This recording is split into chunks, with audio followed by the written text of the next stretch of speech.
हे काय रे? अरे तू काय आंधळा आहे का रे? अरे केक ठेवला दिसत नाही तुला? ओ, हा केक तू आणलास? ए साल्या, तुझी केक आणायची पण लायकी नाही असं वाटतं तुला?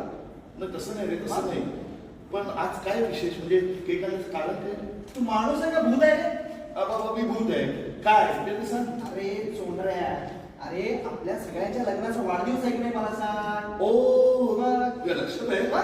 वा वा वा वा. बरं सकाळपासून कुठे होतास? जरा पैशांची अरेंजमेंट करायला गेलो. मग झाली काय अरेंजमेंट? छे, आपल्याला कोण पैसे देतात? हो, तुला कोण पैसे देणार? किती जणांचे पैसे घेतलेलेस हो ना, शिव्याशप पण घेतोयस. अरे बाबा काम धंदा कर, मुलाबाळीची जबाबदारी आली ना अंगावर. दिनू शेठ, दिवस खूप चांगला आहे. सकाळ सकाळी लेक्चर देणार असेल तर मी चाललो. ए, ए, नको, नाही, नाही, नको, नको. नाही, नाही, चुकलं चुकलं चुकलं. बस बस बस बस. काही बोलू नकोस. हा, गप्पा बस. एकदम करतो. या इकडे. हॅपी अॅनिव्हर्सरी मित्रा.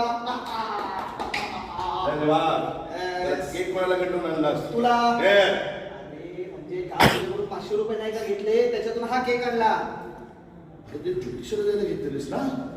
त्याला अरे ज्याला स्वतःचं भविष्य माहित नाही तो काय आपलं भविष्य घडवणार? चल चल. बरं